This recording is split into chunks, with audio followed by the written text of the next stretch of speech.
بسم اللہ الرحمن الرحیم۔ پیارے دوستو، آج کی اس ویڈیو میں ہم زکوٰۃ کے بارے میں جاننے کی کوشش کریں گے۔ زکوٰۃ کے لغوی معنی پاک ہونا، بڑھانا اور نشو و نما پانے کے ہیں۔ یہ ایک مالی عبادت ہے۔ زکوٰۃ کی فضیلت۔ قرآن کریم میں اللہ تعالیٰ نے تقریباً 32 مقامات پر نماز کے ساتھ زکوٰۃ کو ذکر فرمایا ہے، جس سے اس کی اہمیت کا معلوم ہو سکتا ہے، اور نبی پاک صلی اللہ علیہ وسلم نے کئی بار بے شمار احادیث میں زکوٰۃ کی فضیلت، ترغیب اور افادیت کو اجاگر کیا ہے۔ زکوٰۃ ادا نہ کرنے والوں کے لیے سخت عذاب کی وعید۔ اللہ تعالیٰ نے ارشاد فرمایا، اور خرابی ہے شرک والوں کو، وہ جو زکوٰۃ نہیں دیتے اور وہ آخرت کے منکر ہیں۔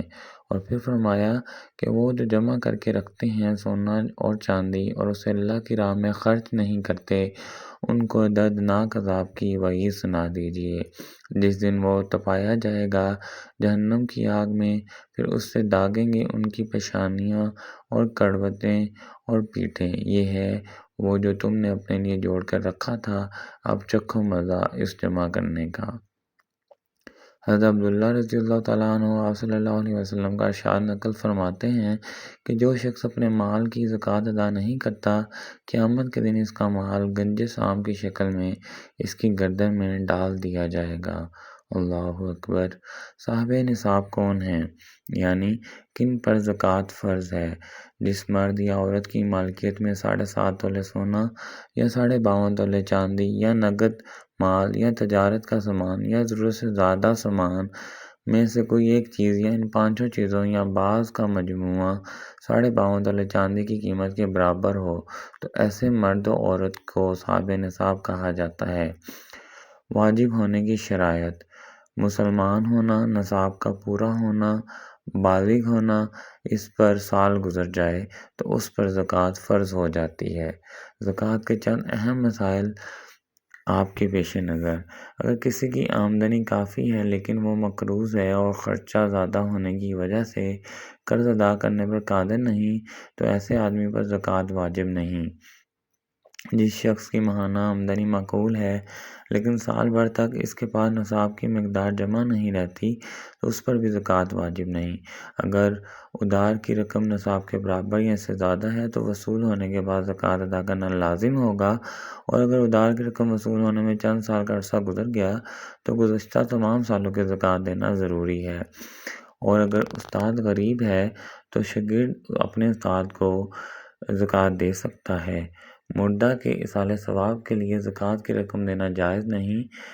اگر باپ اور بیٹا دونوں مل کر پیسے کماتے ہیں اور پیسے کا قبضہ صرف باپ کے پاس ہے، تو اس پر 1 سال گزرنے کے بعد باپ کو زکوٰۃ دینا لازم ہوگا، بیٹے کے لیے نہیں، کیونکہ ان پیسوں کا مالک باپ ہے۔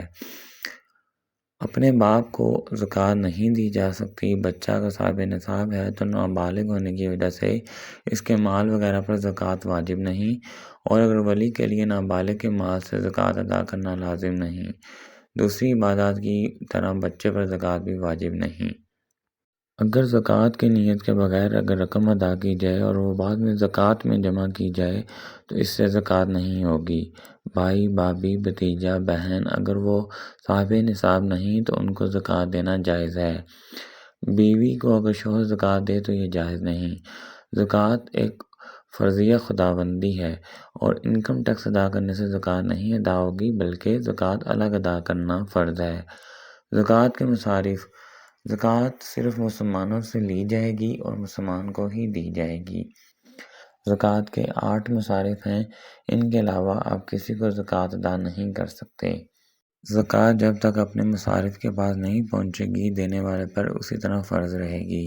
اللہ تعالیٰ نے سورہ توبہ میں 8 مصارف بیان کیے۔ نمبر 1، فقراء۔ اس سے مراد ایسے لوگ ہیں جن کے پاس گزر بسر کے لیے کچھ نہ ہو۔ نمبر 2، مسکین۔ ان سے مراد وہ لوگ جن کے جائز اخراجات زیادہ ہوں اور آمدن کم ہو۔ نمبر 3، عالمین، جو زکوٰۃ وصول کرنے کا حساب رکھتے ہوں۔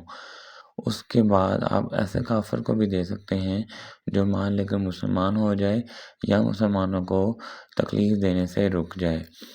اس کے بعد یا غلام آزاد کرنے کے لیے بھی آپ زکوٰۃ دشمن کو دے سکتے ہیں۔ اس کے بعد ایسا بندہ جو اپنا قرض ادا نہیں کر سکتا، ان کو آپ زکوٰۃ دے کر ان سے قرض سے نجات دلا سکتے ہیں۔ جہاد فی سبیل اللہ اور مجاہدین کی ضروریات کو پورا کرنے کے لیے آپ زکوٰۃ دے سکتے ہیں۔ اور سب سے آخر مسافر جس کے پاس دوران سفر مال ختم ہو گیا، اس کو بھی آپ زکوٰۃ دے سکتے ہیں۔